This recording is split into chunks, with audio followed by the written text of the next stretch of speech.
Welcome to A Setting of Silver. This podcast exists to make historic Christian writings accessible to 21st century listeners. While not as valuable as the Bible, we can still learn much from the faith and practice of those who followed in the footsteps of the apostles. It's my hope that wherever you find yourself, these words, carried through time, would encourage you to walk in faith with Jesus. Known as Theodore before his baptism, Gregory was likely born in Neocaesarea, in modern-day Turkey, around AD 205. He came from a pagan family of modest means and, in the process of studying law, ended up in Caesarea where he met Origen. He was immediately drawn to this enigmatic, brilliant Christian scholar and became his student until 238. Gregory then returned to Neocaesarea, was ordained as bishop, and by all accounts was successful at converting many from his native town to Christianity. He earned the surname Thaumaturgus, meaning wonder worker, because many miracles occurred while he led the church. Unfortunately, his flock experienced significant trouble between the Decian persecution of 250 and being further ravaged by barbarian invasions in 260.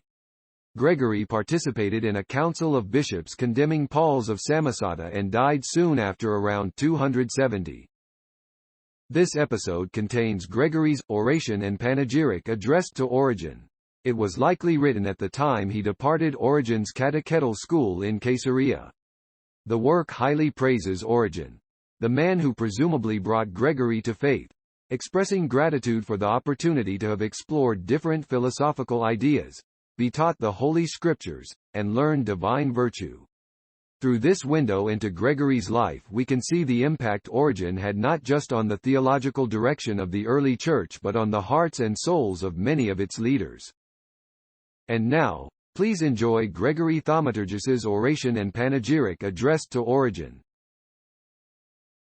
An excellent thing has silence proved itself in many another person on many an occasion, and at present it befits myself, too, most especially, who with or without purpose may keep the door of my lips, and feel constrained to be silent. For I am unpractised and unskilled in those beautiful and elegant addresses which are spoken or composed in a regular and unbroken train, in select and well-chosen phrases and words, and it may be that I am less apt by nature to cultivate successfully this graceful and truly Grecian art. Besides, it is now 8 years since I chanced myself to utter or compose any speech, whether long or short. Neither in that period have I heard any other compose or utter anything in private, or deliver in public any laudatory or controversial orations, with the exception of those admirable men who have embraced the noble study of philosophy, and who care less for beauty of language and elegance of expression. For, attaching only a secondary importance to the words, they aim, with all exactness, at investigating and making known the things themselves, precisely as they are severally constituted. Not indeed, in my opinion, that they do not desire, but rather that they do greatly desire, to clothe the noble and accurate results of their thinking in noble and comely language. Yet it may be that they are not able so lightly to put forth this sacred and godlike faculty, in the exercise of its own proper conceptions, and at the same time to practice a mode of discourse eloquent in its terms, and thus to comprehend in one and the same mind, and that, too, this little mind of man, two accomplishments, which are the gifts of two distinct persons, and which are, in truth, most contrary to each other.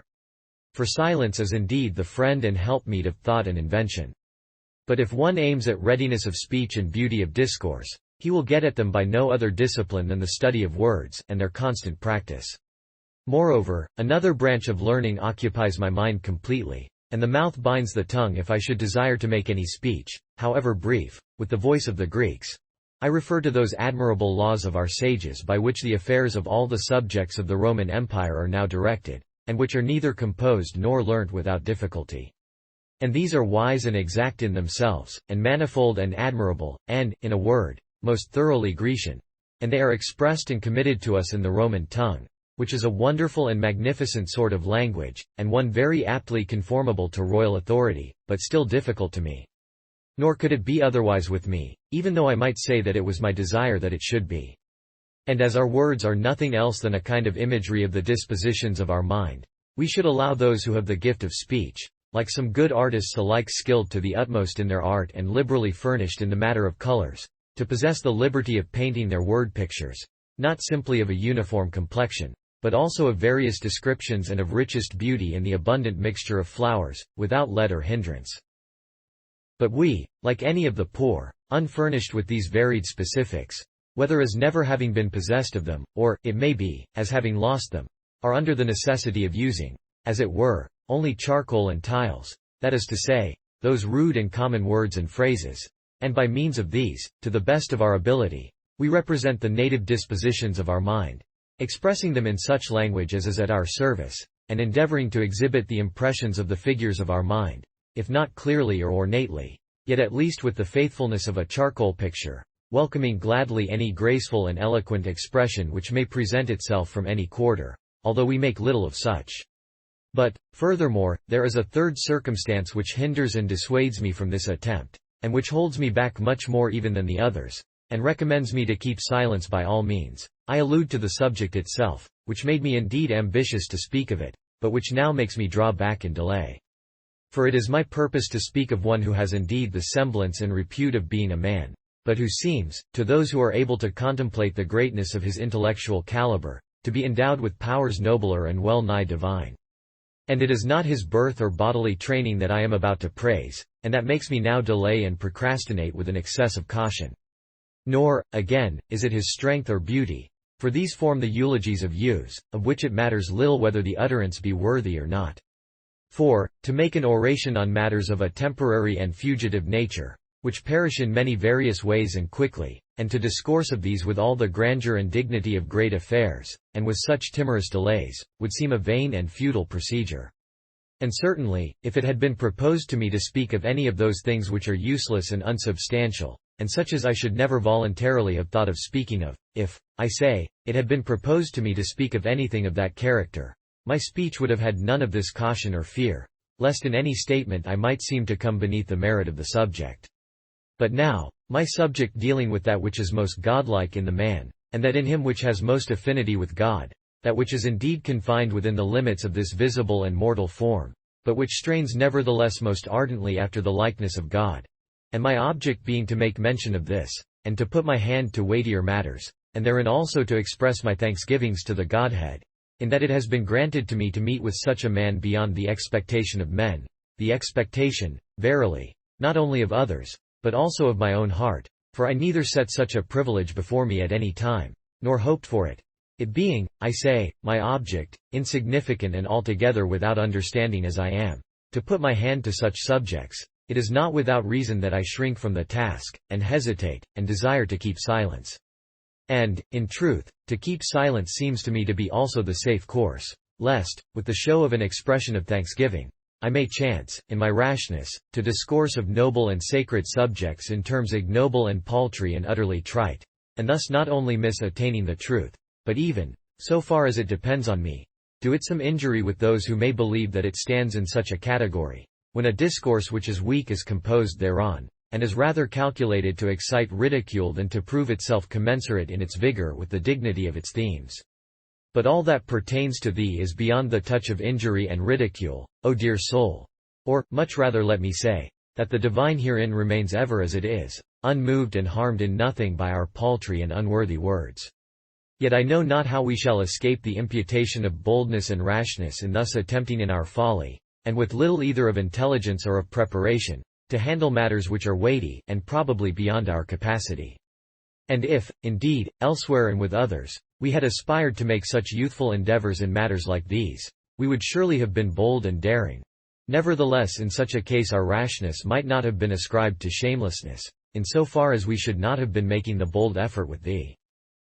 But now we shall be filling out the whole measure of senselessness, or rather indeed we have already filled it out, in venturing with unwashed feet, as the saying goes, to introduce ourselves to ears into which the divine word himself, not indeed with covered feet, as is the case with the general mass of men, and, as it were, under the thick coverings of enigmatical and obscure sayings, but with unsandaled feet, if one may so speak, has made his way clearly and perspicuously, and in which he now sojourns, while we, who have but refuse and mud to offer in these human words of ours, have been bold enough to pour them into ears which are practiced in hearing only words that are divine and pure. It might indeed suffice us, therefore, to have transgressed thus far. and now, at least, it might be but right to restrain ourselves, and to advance no further with our discourse.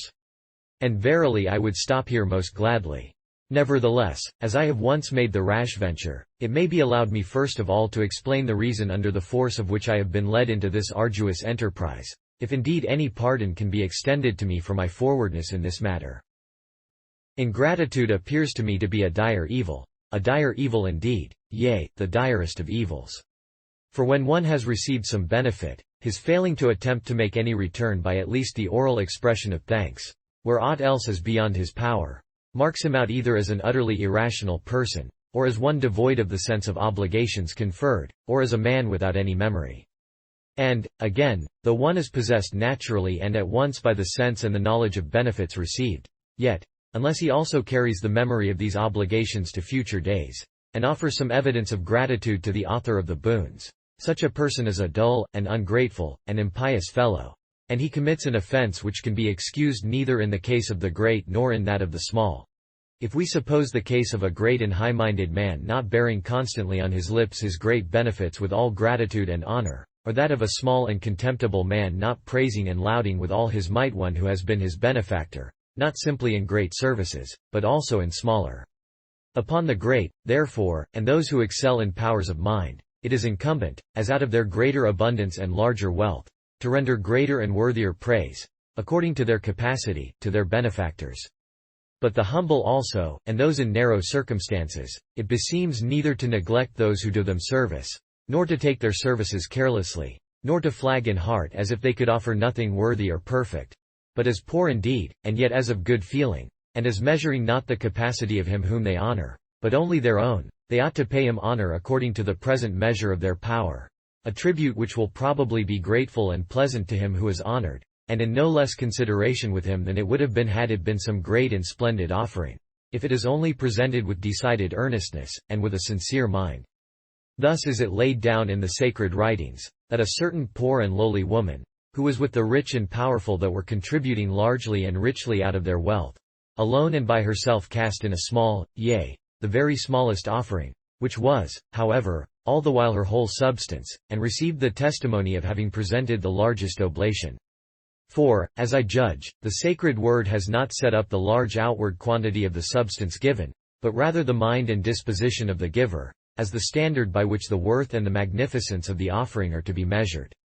Wherefore it is not meet even for us by any means to shrink from this duty, through the fear that our thanksgivings be not adequate to our obligations. But, on the contrary, we ought to venture and attempt everything, so as to offer thanksgivings, if not adequate, at least such as we have it in our power to exhibit, as in due return. And would that our discourse, even though it comes short of the perfect measure, might at least reach the mark in some degree, and be saved from all appearance of ingratitude. For a persistent silence, maintained under the plausible cover of an inability to say anything worthy of the subject, is a vain and evil thing, but it is the mark of a good disposition always to make the attempt at a suitable return, even although the power of the person who offers the grateful acknowledgment be inferior to the desert of the subject. For my part, even although I am unable to speak as the matter merits, I shall not keep silence. But when I have done all that I possibly can, then I may congratulate myself. Be this, then, the method of my Eucharistic discourse. To God, indeed, the God of the universe, I shall not think of speaking in such terms. Yet is it from him that all the beginnings of our blessings come. And with him consequently is it that the beginning of our thanksgivings, or praises, or laudations, ought to be made.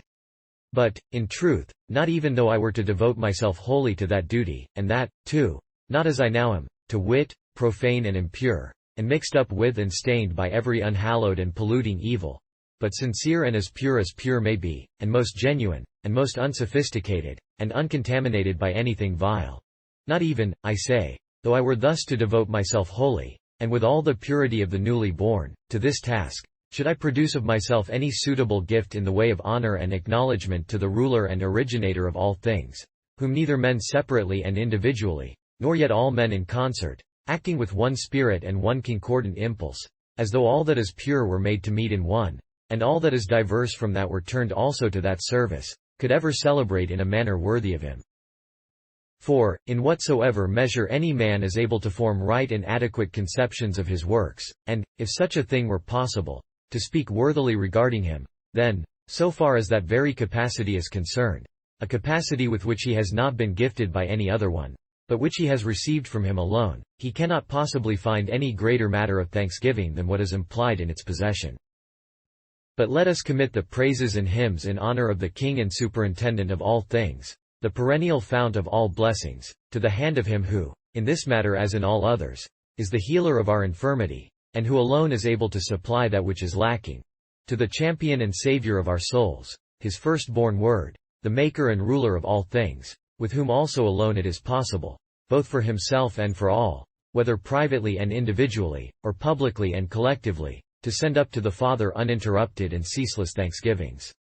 For as he is himself the truth, and the wisdom, and the power of the Father of the universe, and he is besides in him, and is truly and entirely made one with him, it cannot be that, either through forgetfulness or unwisdom, or any manner of infirmity, such as marks one dissociated from him, he shall either fail in the power to praise him, or, while having the power, shall willingly neglect, a supposition which it is not lawful, surely, to indulge, to praise the Father.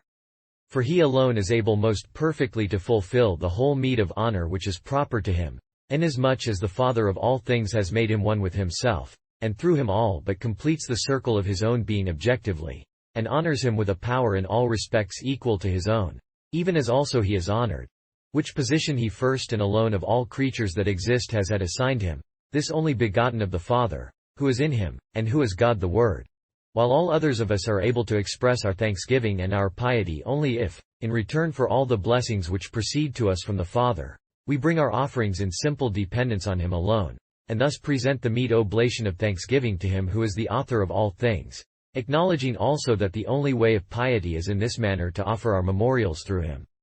Wherefore, in acknowledgment of that ceaseless providence which watches over all of us, alike in the greatest and in the smallest concerns, and which has been sustained even thus far, let this word be accepted as the worthy and perpetual expression for all thanksgivings and praises. I mean the altogether perfect and living and verily animate word of the first mind himself.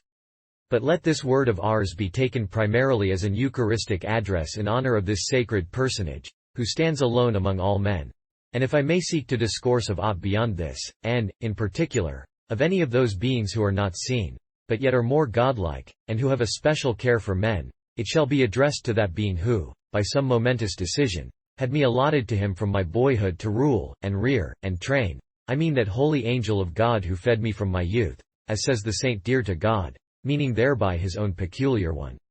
Though he, indeed, as being himself illustrious, did in these terms designate some angel exalted enough to befit his own dignity, and whether it was some other one, or whether it was perchance the angel of the mighty council himself, the common Saviour of all, that he received as his own peculiar guardian through his perfection, I do not clearly know. He, I say, did recognize and praise some superior angel as his own, whosoever that was. But we, in addition to the homage we offer to the common ruler of all men, acknowledge and praise that being, whosoever he is, who has been the wonderful guide of our childhood, who in all other matters has been in time past my beneficent tutor and guardian. For this office of tutor and guardian is one which evidently can suit neither me nor any of my friends and kindred. For we are all blind, and see nothing of what is before us, so as to be able to judge of what is right and fitting. But it can suit only him who sees beforehand all that is for the good of our soul. That angel, I say, who still at this present time sustains, and instructs, and conducts me, and who, in addition to all these other benefits, has brought me into connection with this man, which, in truth, is the most important of all the services done me. And this, too, he has effected for me, although between myself and that man of whom I discourse there was no kinship of race or blood, nor any other tie, nor any relationship in neighborhood or country whatsoever, things which are made the ground of friendship and union among the majority of men. But to speak in brief, in the exercise of a truly divine and wise forethought he brought us together, who were unknown to each other, and strangers, and foreigners, separated as thoroughly from each other as intervening nations, and mountains, and rivers can divide man from man, and thus he made good this meeting which has been full of profit to me, having, as I judge, provided beforehand this blessing for me from above from my very birth and earliest upbringing, and in what manner this has been realized it would take long to recount fully, not merely if I were to enter minutely into the whole subject, and were to attempt to omit nothing, but even if, passing many things by, I should purpose simply to mention in a summary way a few of the most important points.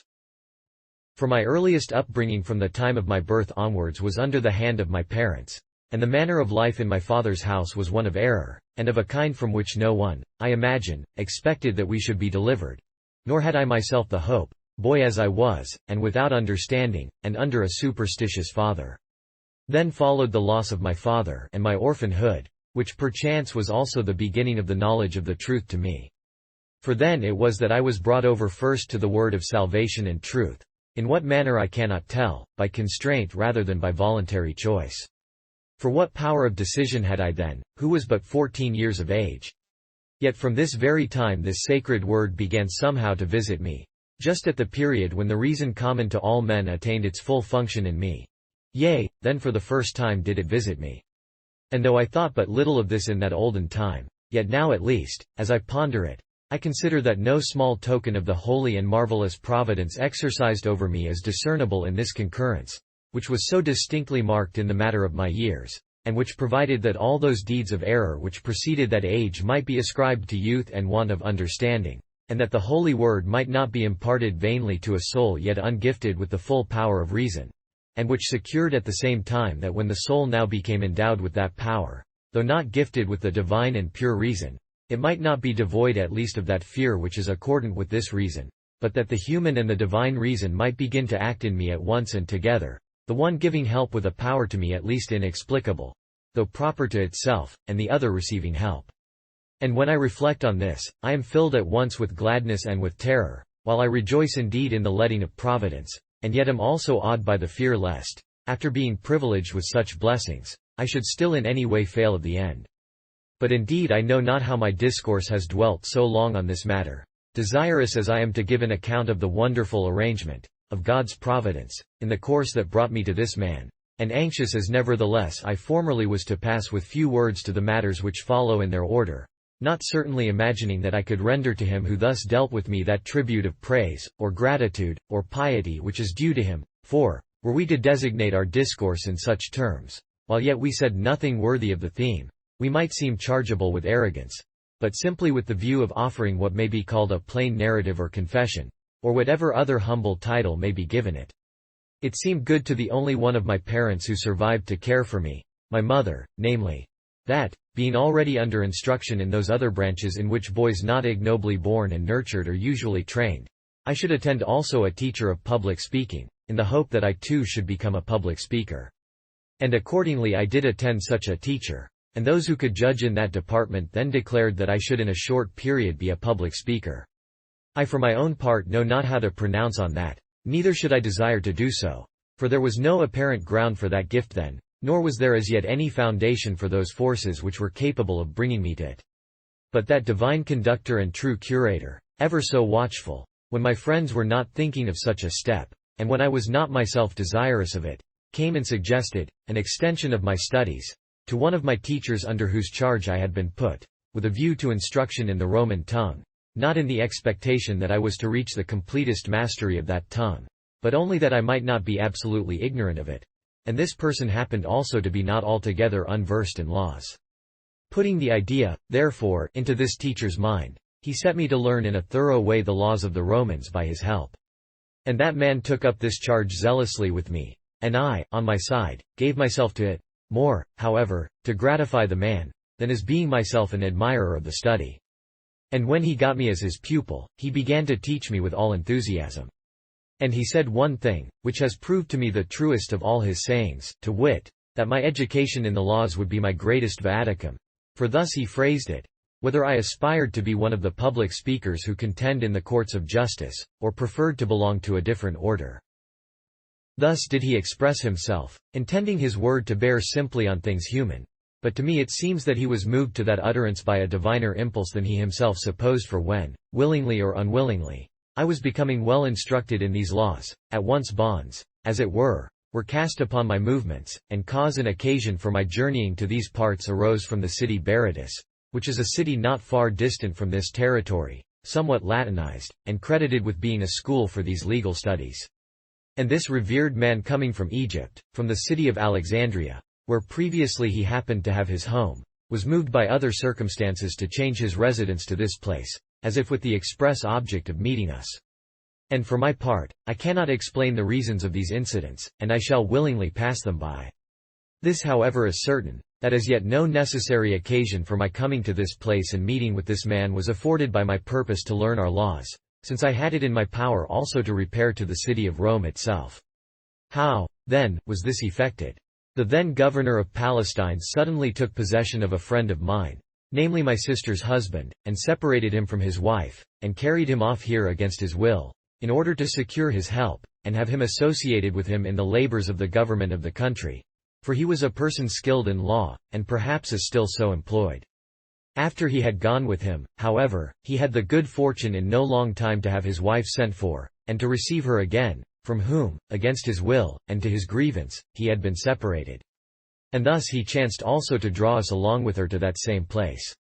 For when we were minded to travel, I know not where, but certainly to any other place rather than this, a soldier suddenly came upon the scene, bearing a letter of instructions for us to escort and protect our sister in her restoration to her husband, and to offer ourselves also as companion to her on the journey, in which we had the opportunity of doing a favor to our relative, and most of all to our sister, so that she might not have to address herself to the journey either in any unbecoming manner, or with any great fear or hesitation,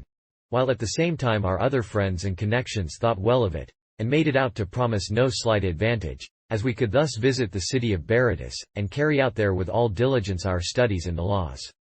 Thus all things moved me thither, my sense of duty to my sister, my own studies, and over and above these, the soldier, for it is right also to mention this, who had with him a larger supply of public vehicles than the case demanded, and more checks than could be required for our sister alone. These were the apparent reasons for our journey, but the secret and yet truer reasons were these: our opportunity of fellowship with this man, our instruction through that man's means in the truth concerning the word, and the profit of our soul for its salvation. These were the real causes that brought us here, blind and ignorant, as we were, as to the way of securing our salvation. Wherefore it was not that soldier, but a certain divine companion and beneficent conductor and guardian, ever leading us in safety through the whole of this present life, as through a long journey, that carried us past other places, and Berytus in especial, which city at that time we seemed most bent on reaching, and brought us hither and settled us here, disposing and directing all things, until by any means he might bind us in a connection with this man who was to be the author of the greater part of our blessings. And he who came in such wise, that divine angel, gave over this charge to him, and did, if I may so speak, perchance take his rest here, not indeed under the pressure of labor or exhaustion of any kind, for the generation of those divine ministers knows no weariness, but as having committed us to the hand of a man who would fully discharge the whole work of care and guardianship within his power. And from the very first day of his receiving us, which day was, in truth, the first day to me, and the most precious of all days, if I may so speak, since then for the first time the true sun began to rise upon me, while we, like some wild creatures of the fields, or like fish, or some sort of birds that had fallen into the toils or nets, and were endeavoring to slip out again and escape, were bent on leaving him, and making off for Berytus or our native country, he studied by all means to associate us closely with him, contriving all kinds of arguments, and putting every rope in motion, as the proverb goes, and bringing all his powers to bear on that object. With that intent he lauded the lovers of philosophy with large laudations and many noble utterances, declaring that those only live a life truly worthy of reasonable creatures who aim at living an upright life and who seek to know first of all themselves what manner of persons they are, and then the things that are truly good, which man ought to strive after, and then the things that are really evil, from which man ought to flee.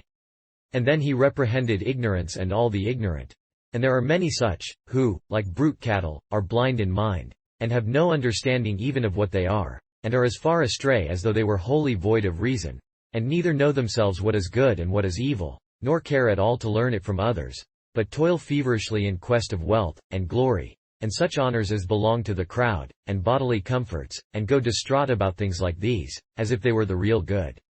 And as though such objects were worth much, yea, worth all else, they prize the things themselves, and the arts by which they can acquire them, and the different lines of life which give scope for their attainment, the military profession, to wit, and the juridical, and the study of the laws. And with earnest and sagacious words he told us that these are the objects that enervate us, when we despise that reason which ought to be the true master within us. I cannot recount at present all the addresses of this kind which he delivered to us, with the view of persuading us to take up the pursuit of philosophy.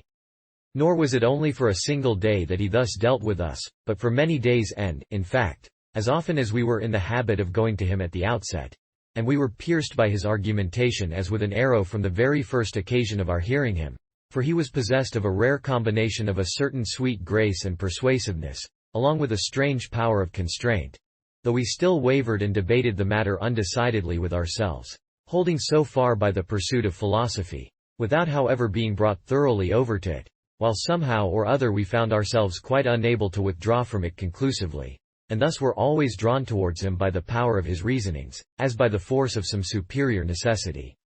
For he asserted further that there could be no genuine piety towards the Lord of all in the man who despised this gift of philosophy, a gift which man alone of all the creatures of the earth has been deemed honorable and worthy enough to possess, and one which every man whatsoever, be he wise or be he ignorant, reasonably embraces, who has not utterly lost the power of thought by some mad distraction of mind.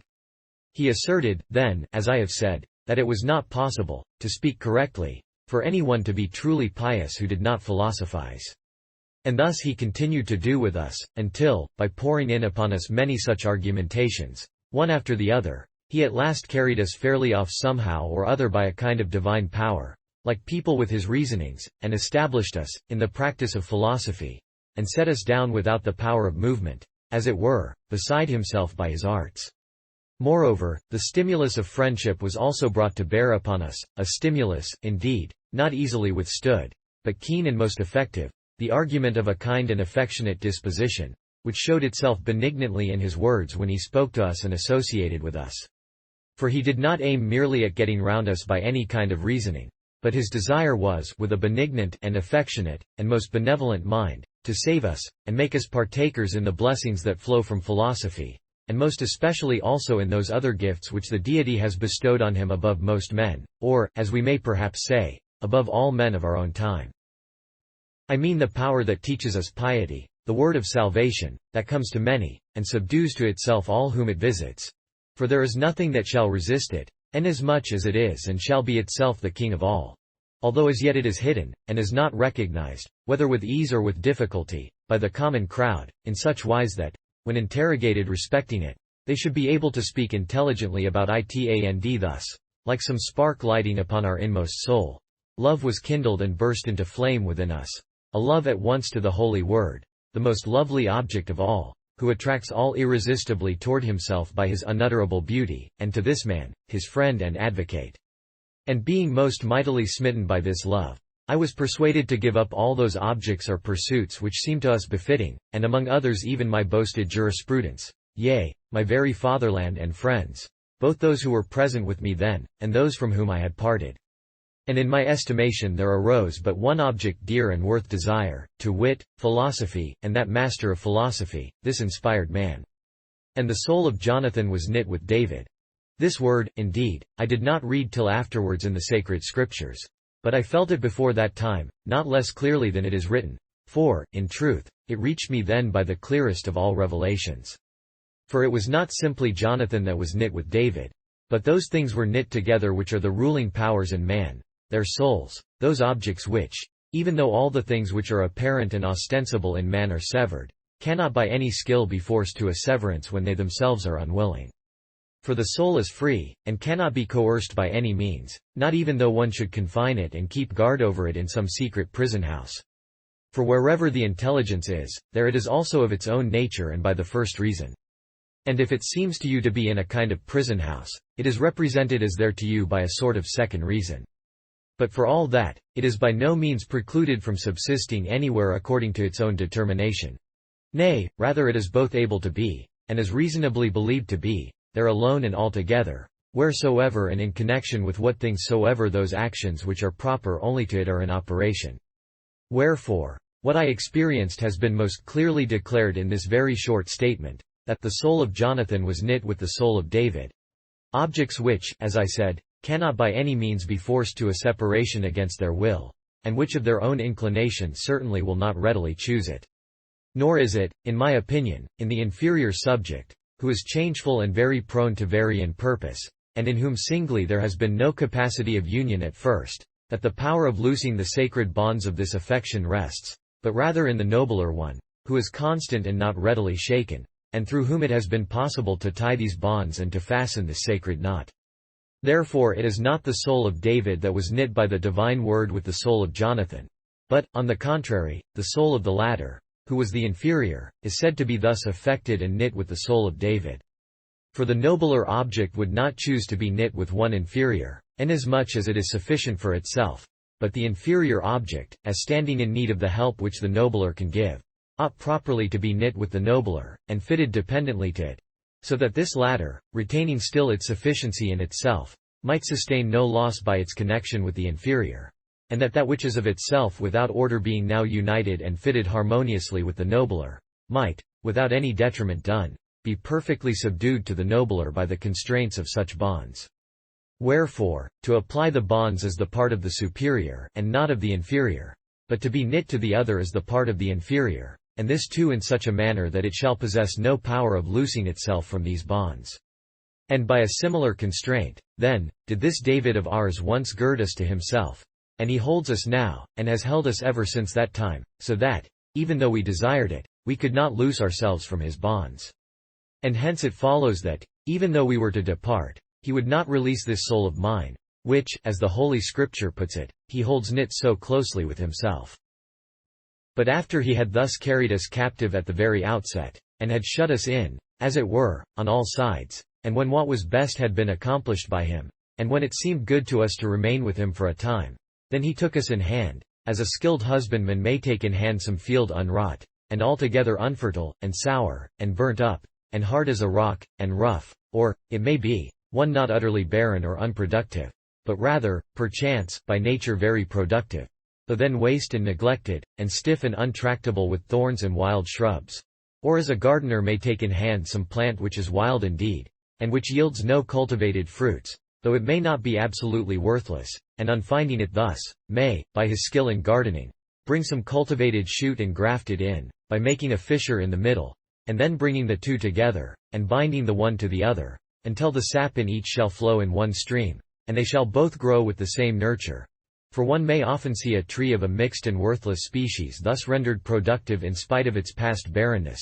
and made to rear the fruits of the good olive on wild roots. Or one may see a wild plant saved from being altogether profitless by the skill of a careful gardener. Or, once more, one may see a plant which otherwise is one both of culture and of fruitfulness, but which, through the want of skilled attendance, has been left unpruned and unwatered in waste, and which is thus choked by the mass of superfluous shoots suffered to grow out of it at random, yet brought to discharge its proper function in germination, and made to bear the fruit whose production was formerly hindered by the superfluous growth.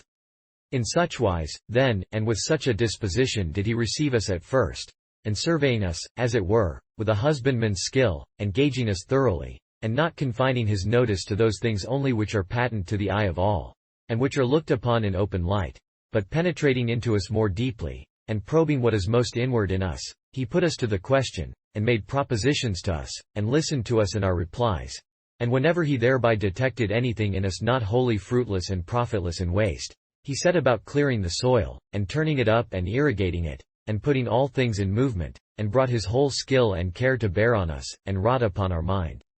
And thorns and thistles, and every kind of wild herb or plant which our mind, so unregulated and precipitate in its own action, yielded and produced in its uncultured luxuriance and native wildness, he cut out and thoroughly removed by the processes of refutation and prohibition, sometimes assailing us in the genuine Socratic fashion, and again upsetting us by his argumentation whenever he saw us getting restive under him, like so many unbroken steeds, and springing out of the course and galloping madly about at random, until with a strange kind of persuasiveness and constraint he reduced us to a state of quietude under him by his discourse, which acted like a bridle in our mouth. And that was at first an unpleasant position for us, and one not without pain, as he dealt with persons who were unused to it, and still all untrained to submit to reason, when he plied us with his argumentations, and yet he purged us by them. And when he had made us adaptable, and had prepared us successfully for the reception of the words of truth, then, further, as though we were now a soil well wrought and soft, and ready to impart growth to the seeds cast into it, he dealt liberally with us, and sowed the good seed in season, and attended to all the other cares of the good husbandry, each in its own proper season. And whenever he perceived any element of infirmity or baseness in our mind, whether it was of that character by nature, or had become thus gross through the excessive nurture of the body, he pricked it with his discourses, and reduced it by those delicate words and turns of reasoning which, although at first the very simplest, are gradually evolved one after the other, and skillfully wrought out, until they advance to a sort of complexity which can scarce be mastered or unfolded, and which cause us to start up, as it were, out of sleep, and teach us the art of holding always by what is immediately before one, without ever making any slip by reason either of length or of subtlety. And if there was in us anything of an injudicious and precipitate tendency, whether in the way of assenting to all that came across us, of whatever character the objects might be, and even though they proved false, or in the way of often withstanding other things, even though they were spoken truthfully, that, too, he brought under discipline in us by those delicate reasonings already mentioned, and by others of like kind. For this branch of philosophy is of varied form, and accustomed us not to throw in our testimony at one time, and again to refuse it, just at random, and as chance impelled, but to give it only after careful examination not only into things manifest, but also into those that are secret, for many things which are in high repute of themselves, and honorable in appearance, have found entrance through fair words into our ears, as though they were true, while yet they were hollow and false, and have borne off and taken possession of the suffrage of truth at our hand, and then, no long time afterwards, they have been discovered to be corrupt and unworthy of credit, and deceitful borrowers of the garb of truth, and have thus too easily exposed us as men who are ridiculously deluded, and who bear their witness inconsiderately to things which ought by no means to have won it. And, on the contrary, other things which are really honorable and the reverse of impositions, but which have not been expressed in plausible statements, and thus have the appearance of being paradoxical and most incredible, and which have been rejected as false on their own showing, and held up undeservedly to ridicule, have afterwards, on careful investigation and examination, been discovered to be the truest of all things, and wholly incontestable, though for a time spurned and reckoned false. Not simply, then, by dealing with things patent and prominent, which are sometimes delusive and sophistical, but also by teaching us to search into things within us, and to put them all individually to the test, lest any of them should give back a hollow sound, and by instructing us to make sure of these inward things first of all. He trained us to give our assent to outward things only then and thus, and to express our opinion on all these severally. In this way, that capacity of our mind which deals critically with words and reasonings, was educated in a rational manner, not according to the judgments of illustrious rhetoricians, whatever Greek or foreign honor appertains to that title, for theirs is a discipline of little value and no necessity, but in accordance with that which is most needful for all, whether Greek or outlandish, whether wise or illiterate, and, in fine, not to make a long statement by going over every profession and pursuit separately, in accordance with that which is most indispensable for all men, whatever manner of life they have chosen, if it is indeed the care and interest of all who have to converse on any subject whatever with each other, to be protected against deception. Nor did he confine his efforts merely to that form of the mind which it is the lot of the dialectics to regulate, but he also took in hand that humble capacity of mind, which shows itself, in our amazement at the magnitude, and the wondrousness, and the magnificent and absolutely wise construction of the world, and in our marveling in a reasonless way, and in our being overpowered with fear, and in our knowing not, like the irrational creatures, what conclusion to come to. That, too, he aroused and corrected by other studies in natural science, illustrating and distinguishing the various divisions of created objects, and with admirable clearness reducing them to their pristine elements, taking them all up perspicuously in his discourse, and going over the nature of the whole, and of each several section, and discussing the multiform revolution and mutation of things in the world, until he carried us fully along with him under his clear teaching, and by those reasonings which he had partly learned from others, and partly found out for himself, he filled our minds with a rational instead of an irrational wonder at the sacred economy of the universe, and irreprovable constitution of all things. This is that sublime and heavenly study which is taught by natural philosophy, a science most attractive to all. And what need is there now to speak of the sacred mathematics, viz. geometry, so precious to all and above all controversy, and astronomy, whose course is on high. These different studies he imprinted on our understandings, training us in them, or calling them into our mind, or doing with us something else which I know not how to designate rightly. And the one he presented lucidly as the immutable groundwork and secure foundation of all, namely geometry, and by the other, namely astronomy, he lifted us up to the things that are highest above us, while he made heaven passable to us by the help of each of these sciences, as though they were ladders reaching the skies.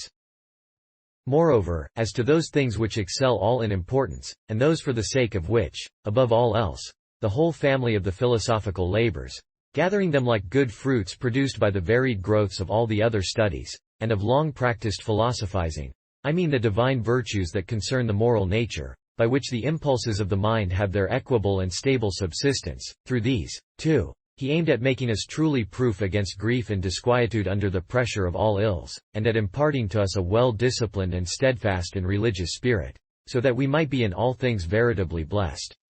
And this he toiled at effecting by pertinent discourses, of a wise and soothing tendency, and very often also by the most cogent addresses touching our moral dispositions, and our modes of life. Nor was it only by words, but also by deeds, that he regulated in some measure our inclinations, to wit, by that very contemplation and observation of the impulses and affections of the mind, by the issue of which most especially the mind is wont to be reduced to a right estate from one of discord, and to be restored to a condition of judgment and order out of one of confusion. So that, beholding itself as in a mirror, and I may say specifically, viewing, on the one hand, the very beginnings and roots of evil in it, and all that is reasonless within it, from which spring up all absurd affections and passions, and, on the other hand, all that is truly excellent and reasonable within it, under the sway of which it remains proof against injury and perturbation in itself, and then scrutinizing carefully the things thus discovered to be in it, it might cast out all those which are the growth of the inferior part, and which waste our powers through intemperance, or hinder and choke them through depression, such things as pleasures and lusts, or pains and fears, and the whole array of ills that accompany these different species of evil. I say that thus it might cast them out and make away with them, by coping with them while yet in their beginnings and only just commencing their growth, and not leaving them to wax in strength even by a short delay, but destroying and rooting them out at once, while, at the same time, it might foster all those things which are really good, and which spring from the nobler part, and might preserve them by nursing them in their beginnings, and watching carefully over them until they should reach their maturity.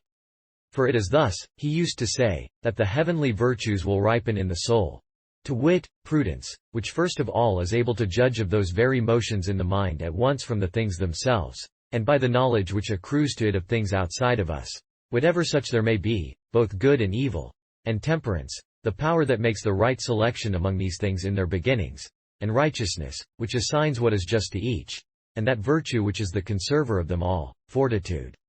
And therefore he did not accustom us to a mere profession in words, as that prudence, for instance, is the knowledge of good and evil, or of what ought to be done, and what ought not, for that would be indeed a vain and profitless study, if there was simply the doctrine without the deed, and worthless would that prudence be, which, without doing the things that ought to be done, and without turning men away from those that ought not to be done, should be able merely to furnish the knowledge of these things to those who possessed her, though many such persons come under our observation. Nor, again, did he content himself with the mere assertion that temperance is simply the knowledge of what ought to be chosen and what ought not, though the other schools of philosophers do not teach even so much as that, and especially the more recent, who are so forcible and vigorous in words, so that I have often been astonished at them, when they sought to demonstrate that there is the same virtue in God and in men, and that upon earth, in particular, the wise man is equal to God, and yet are incapable of delivering the truth as to prudence, so that one shall do the things which are dictated by prudence, or the truth as to temperance, so that one shall choose the things he has learned by it. And the same holds good also of their treatment of righteousness and fortitude. Not thus, however, in mere words only did this teacher go over the truths concerning the virtues with us, but he incited us much more to the practice of virtue, and stimulated us by the deeds he did more than by the doctrines he taught. Now I beg of the philosophers of this present time, both those whom I have known personally myself, and those of whom I have heard by report from others, and I beg also of all other men, that they take in good part the statements I have just made. And let no one suppose that I have expressed myself thus, either through simple friendship toward that man, or through hatred toward the rest of the philosophers. For if there is any one inclined to be an admirer of them for their discourses, and wishful to speak well of them, and pleased at hearing the most honorable mention made of them by others, I myself am the man. Nevertheless, those facts to which I have referred, are of such a nature as to bring upon the very name of philosophy the last degree of ridicule almost from the great mass of men, And I might almost say that I would choose to be altogether unversed in it, rather than learn any of the things which these men profess, with whom I thought it good no longer to associate myself in this life, though in that, it may be, I formed an incorrect judgment. But I say that no one should suppose that I make these statements at the mere prompting of a zealous regard for the praise of this man, or under the stimulus of any existing animosity towards other philosophers. But let all be assured that I say even less than his deeds merit, lest I should seem to be indulging in adulation, and that I do not seek out studied words and phrases, and cunning means of laudation. I who could never of my own will, even when I was a youth, and learning the popular style of address under a professor of the art of public speaking, bear to utter a word of praise, or pass any encomium on anyone which was not genuine. Wherefore on the present occasion, too, I do not think it right, in proposing to myself the task simply of commending him, to magnify him at the cost of the reprobation of others. And, in good sooth, I should speak only to the man's injury, if, with the view of having something grander to say of him, I should compare his blessed life with the failings of others. We are not, however, so senseless. But I shall testify simply to what has come within my own experience, apart from all ill-judged comparisons and trickeries and words. He was also the first and only man that urged me to study the philosophy of the Greeks, and persuaded me by his own moral example both to hear and to hold by the doctrine of morals, while as yet I had by no means been won over to that, so far as other philosophers were concerned. I again acknowledge it, not rightly so, indeed, but unhappily, as I may say without exaggeration, for me. I did not, however, associate with many at first, but only with some few who professed to be teachers, though, in good sooth, they all established their philosophy only so far as words went. This man, however, was the first that induced me to philosophize by his words, as he pointed the exhortation by deeds before he gave it in words, and did not merely recite well-studied sentences. Nay, he did not deem it right to speak on the subject at all, but with a sincere mind, and one bent on striving ardently after the practical accomplishment of the things expressed, and he endeavored all the while to show himself in character like the man whom he describes in his discourses as the person who shall lead a noble life, and he ever exhibited, in himself, I would say, the pattern of the wise man. But as our discourse at the outset proposed to deal with the truth, and not with vain-glorious language, I shall not speak of him now as the exemplar of the wise man. And yet, if I chose to speak thus of him, I should not be far astray from the truth. Nevertheless, I pass that by at present. I shall not speak of him as a perfect pattern, but as one who vehemently desires to imitate the perfect pattern, and strives after it with zeal and earnestness, even beyond the capacity of men, if I may so express myself, and who labors, moreover, also to make us, who are so different, of like character with himself, not mere masters and apprehenders of the bald doctrines concerning the impulses of the soul, but masters and apprehenders of these impulses themselves. For he pressed us on both to deed and to doctrine, and carried us along by that same view and method, not merely into a small section of each virtue, but rather into the whole, if mayhap we were able to take it in. And he constrained us also, if I may so speak, to practice righteousness on the ground of the personal action of the soul itself, which he persuaded us to study, drawing us off from the officious anxieties of life, and from the turbulence of the forum, and raising us to the nobler vocation of looking into ourselves, and dealing with the things that concern ourselves in truth. Now, that this is to practice righteousness, and that this is the true righteousness, some also of our ancient philosophers have asserted, expressing it as the personal action, I think, and have affirmed that this is more profitable for blessedness, both to the men themselves and to those who are with them, if indeed it belongs to this virtue to recompense according to desert, and to assign to each his own. For what else could be supposed to be so proper to the soul? Or what could be so worthy of it, as to exercise a care over itself, not gazing outwards, or busying itself with alien matters, or, to speak shortly, doing the worst injustice to itself, but turning its attention inwardly upon itself, rendering its own due to itself, and acting thereby righteously? To practice righteousness after this fashion, therefore, he impressed upon us, if I may so speak, by a sort of force. And he educated us to prudence none the less, teaching to be at home with ourselves, and to desire and endeavor to know ourselves, which indeed is the most excellent achievement of philosophy, the thing that is ascribed also to the most prophetic of spirits as the highest argument of wisdom, the precept, know thyself. And that this is the genuine function of prudence, and that such is the heavenly prudence, is affirmed well by the ancients. For in this there is one virtue common to God and to man, while the soul is exercised in beholding itself as in a mirror, and reflects the divine mind in itself, if it is worthy of such a relation, and traces out a certain inexpressible method for the attaining of a kind of apotheosis.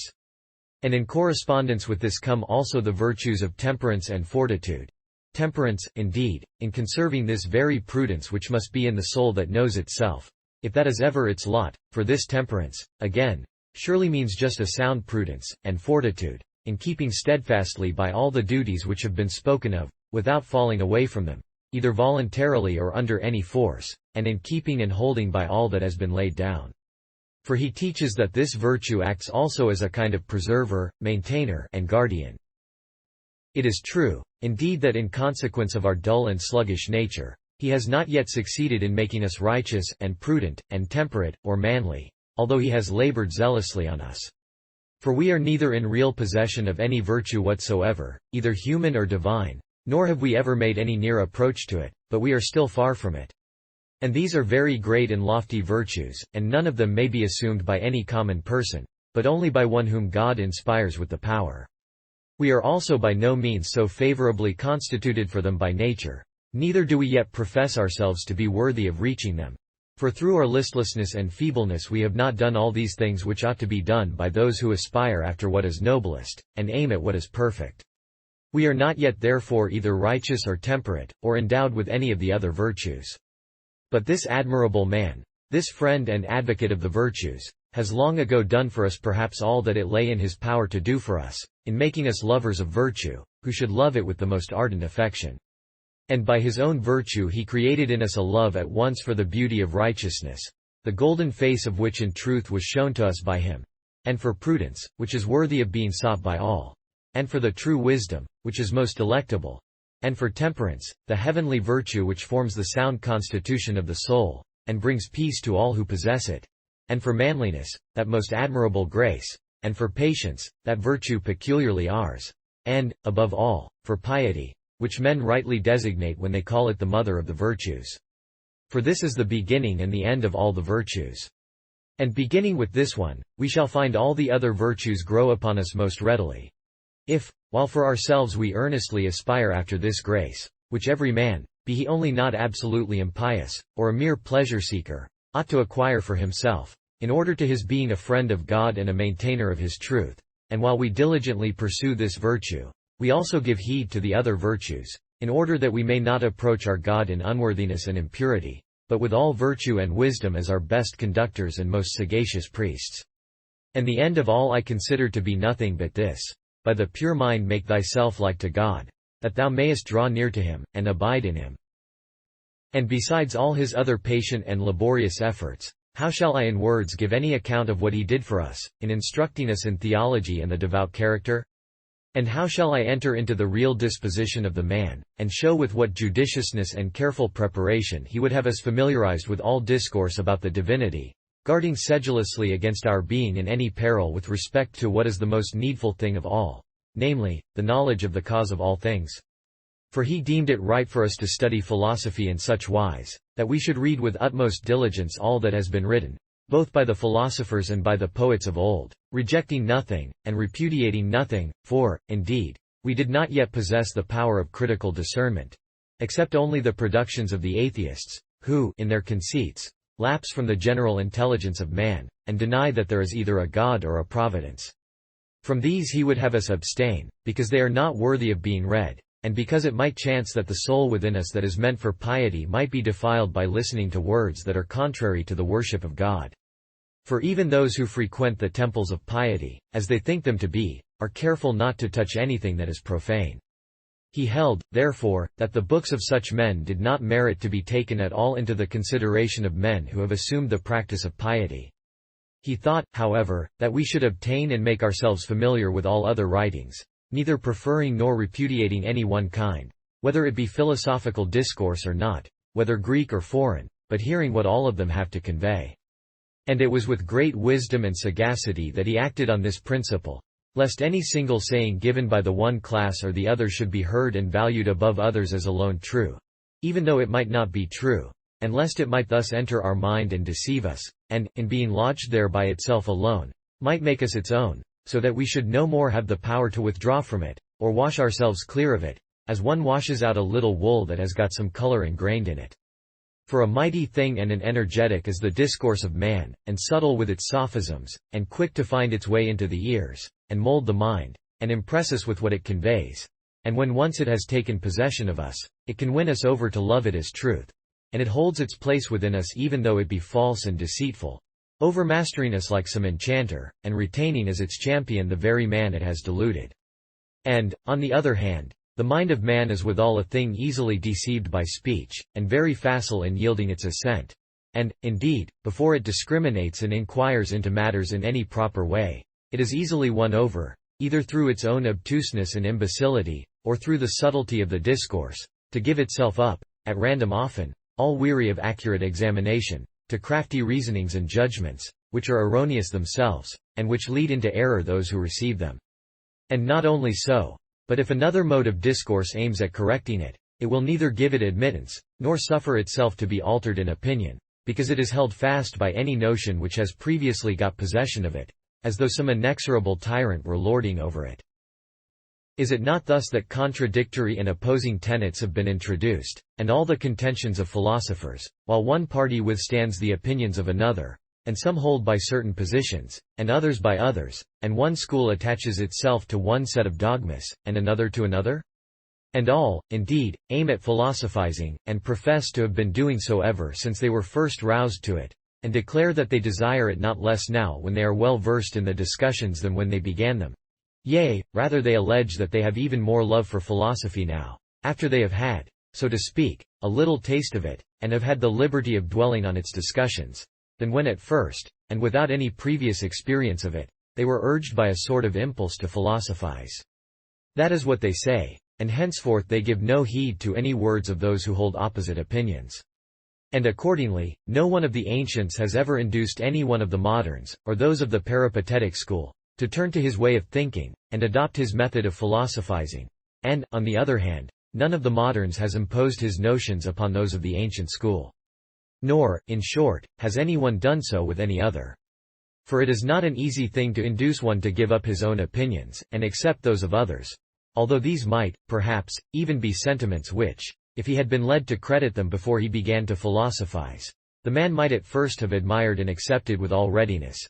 As, while the mind was not yet preoccupied, he might have directed his attention to that set of opinions, and given them his approval, and on their behalf opposed himself to those which he holds at present.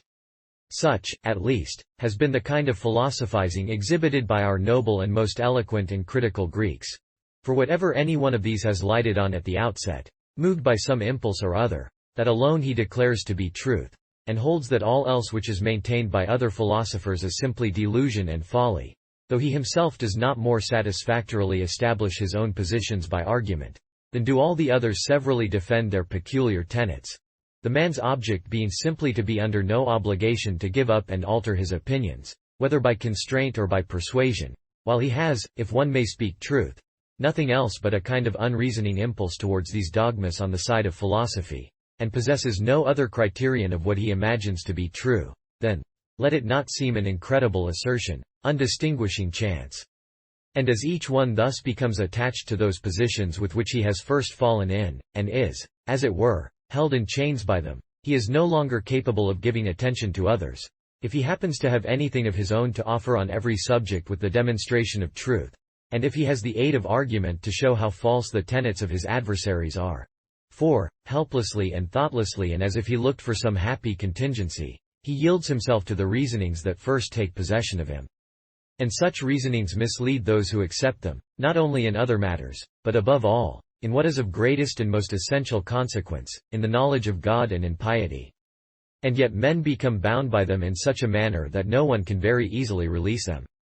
For they are like men caught in a swamp stretching over some wide impassable plain, which, when they have once fallen into it, allows them neither to retrace their steps nor to cross it and effect their safety, but keeps them down in its soil until they meet their end. Or they may be compared to men in a deep, dense, and majestic forest, into which the wayfarer enters, with the idea, perchance, of finding his road out of it again forthwith, and of taking his course once more on the open plain, but is baffled in his purpose by the extent and thickness of the wood.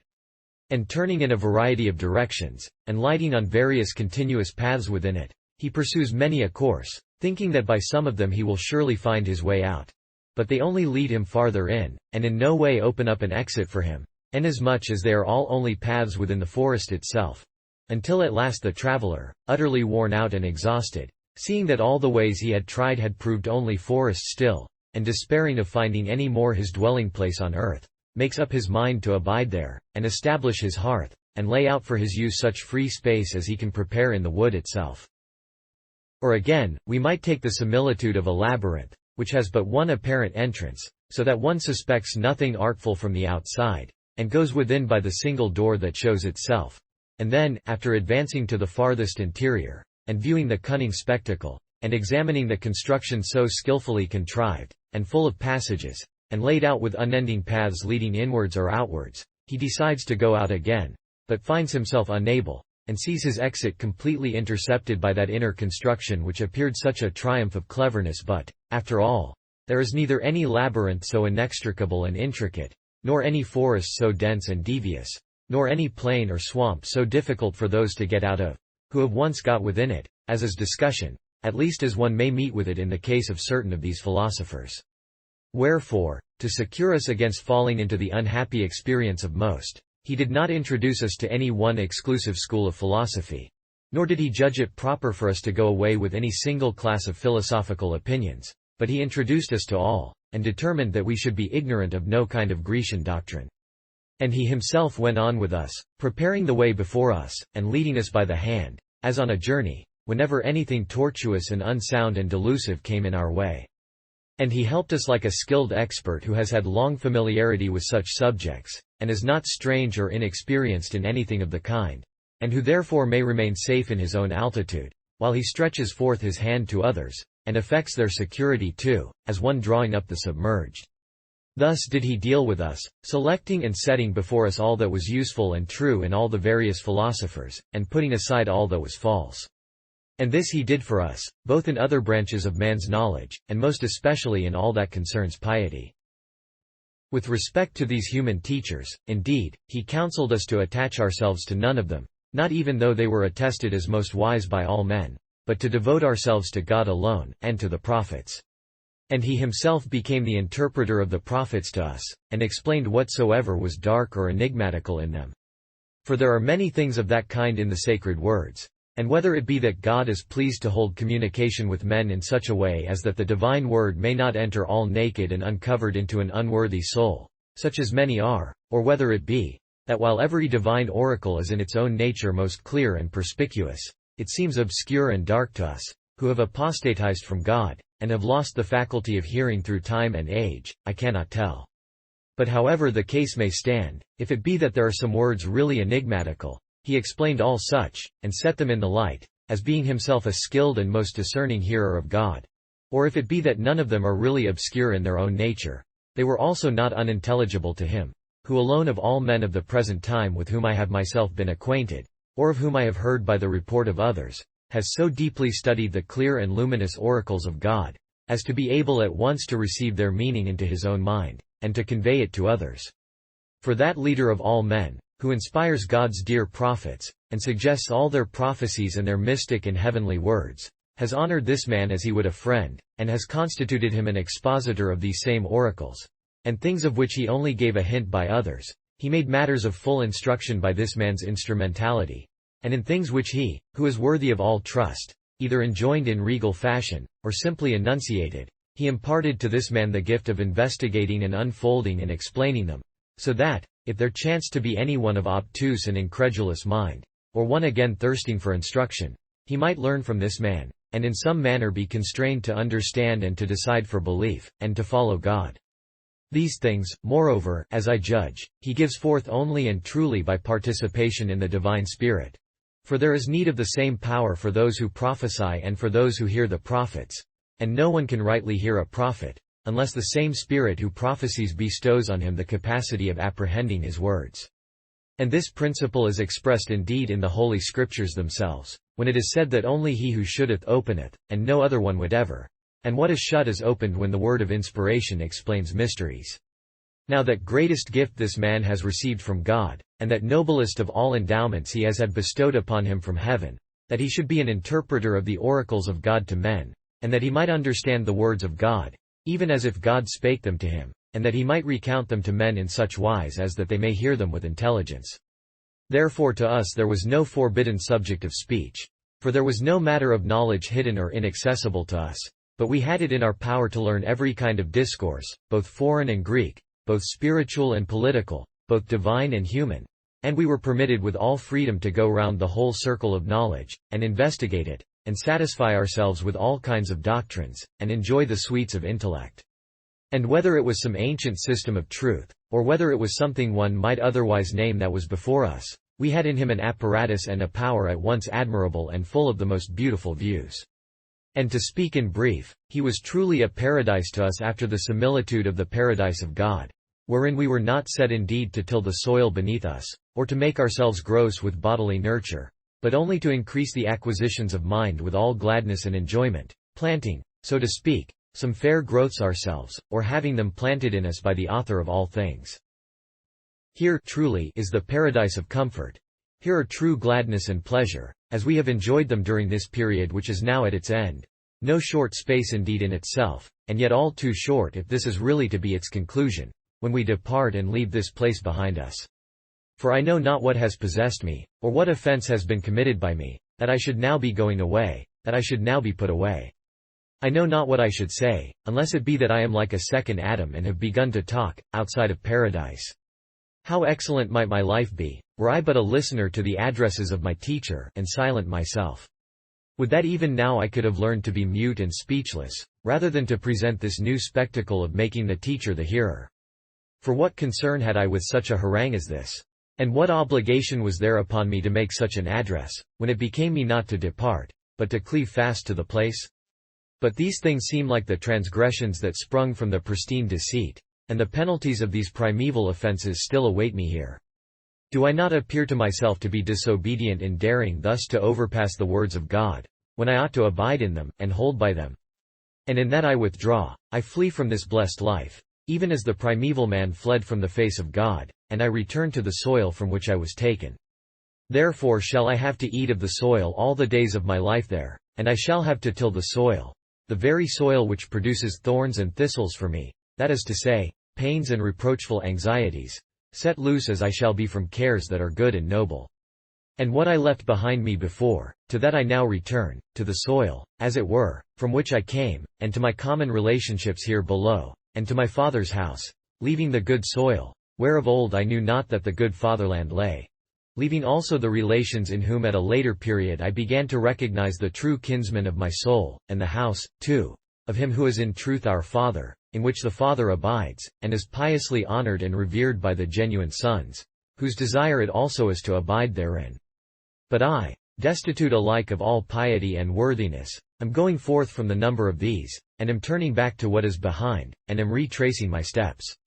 It is recorded that a certain son, receiving from his father the portion of goods that fell to him proportionately with the other heir, his brother, departed, by his own determination, into a strange country far distant from his father. And, living there in riot, he scattered his ancestral substance, and utterly wasted it. And at last, under the pressure of want, he hired himself as a swineherd, and being driven to extremity by hunger, he longed to share the food given to the swine, but could not touch it. Thus did he pay the penalty of his dissolute life, when he had to exchange his father's table, which was a princely one, for something he had not looked forward to, the sustenance of swine and serfs. And we also seem to have some such fortune before us, now that we are departing, and that, too, without the full portion that falls to us. For though we have not received all that we ought, we are nevertheless going away, leaving behind us what is noble and dear with you and beside you, and taking in exchange only what is inferior. For all things melancholy will now meet us in succession, tumult and confusion instead of peace, and an unregulated life instead of one of tranquility and harmony, and a hard bondage, and the slavery of market-places, and lawsuits, and crowds, instead of this freedom. And neither pleasure nor any sort of leisure shall remain to us for the pursuit of nobler objects. Neither shall we have to speak of the words of inspiration, but we shall have to speak of the works of men, a thing which has been deemed simply a bane by the prophet, and in our case, indeed, those of wicked men. And truly we shall have night in place of day, and darkness in place of the clear light, and grief instead of the festive assembly. And in place of a fatherland, a hostile country will receive us, in which I shall have no liberty to sing my sacred song. For how could I sing it in a land strange to my soul, in which the sojourners have no permission to approach God? But only to weep and mourn, as I call to mind the different state of things here, if indeed even that shall be in my power. We read that enemies once assailed a great and sacred city, in which the worship of God was observed, and dragged away its inhabitants, both singers and prophets, into their own country, which was Babylon. And it is narrated that these captives, when they were detained in the land, refused, even when asked by their conquerors, to sing the divine song, or to play in a profane country, and hung their harps on the willow trees, and wept by the rivers of Babylon. Like one of these I verily seem to myself to be, as I am cast forth from this city, and from this sacred fatherland of mine, where both by day and by night the holy laws are declared, and hymns and songs and spiritual words are heard, where also there is perpetual sunlight, where by day in waking vision we have access to the mysteries of God, and by night in dreams we are still occupied with what the soul has seen and handled in the day, and where, in short, the inspiration of divine things prevails over all continually.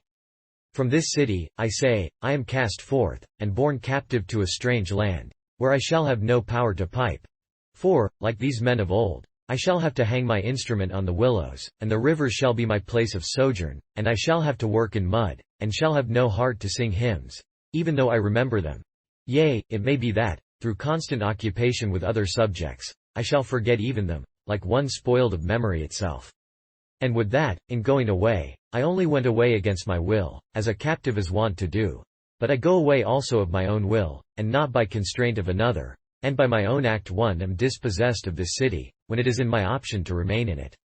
Perchance, too, in leaving this place, I may be going to prosecute no safe journey, as it sometimes fares with one who quits some safe and peaceful city, and it is indeed but too likely that, in journeying, I may fall into the hands of robbers, and be taken prisoner, and be stripped and wounded with many strokes, and be cast forth to lie half dead somewhere.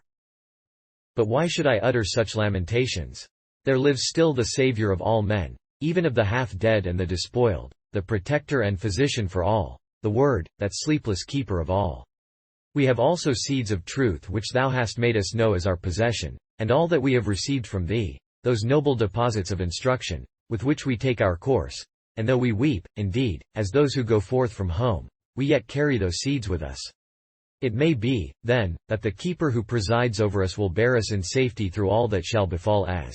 And it may be that we shall come yet again to thee, bringing with us the fruits and handfuls yielded by these seeds, far from perfect truly, for how could they be so?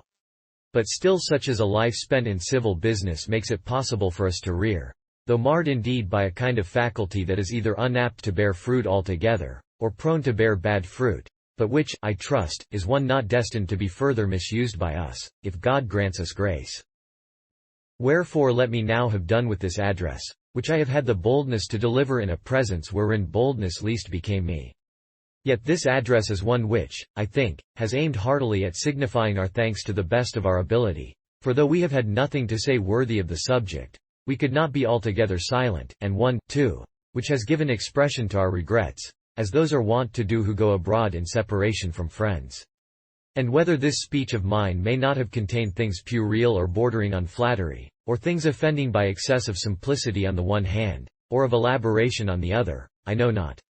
Of this, however, I am clearly conscious, that at least there is in it nothing unreal, but all that is true and genuine, in sincerity of opinion, and in purity and integrity of judgment.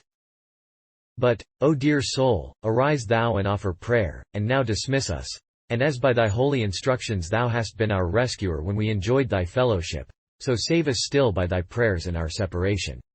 Commend us and set us constantly before thee in prayer. Or rather commend us continually to that God who brought us to thee, giving thanks for all that has been granted us in the past, and imploring him still to lead us by the hand in the future, and to stand ever by us, filling our mind with the understanding of his precepts, inspiring us with the godly fear of himself, and vouchsafing us henceforward his choicest guidance. For when we are gone from thee, we shall not have the same liberty for obeying him as was ours when we were with thee. Pray, therefore, that some encouragement may be conveyed to us from him when we lose thy presence, and that he may send us a good conductor, some angel to be our comrade on the way. And entreat him also to turn our course, For that is the one thing which above all else will effectually comfort us, and bring us back to Thee again. Thanks for listening to this episode of A Setting of Silver. The audio you've been listening to was produced by Bill Connick using Google's text-to-speech service. The text was taken from an 1885 collection of early church writings available at ccel.org. Finally, I want to thank the volunteers at CCEL who organized and formatted the data into a computer-friendly format. Without their work, this would have been practically impossible to create.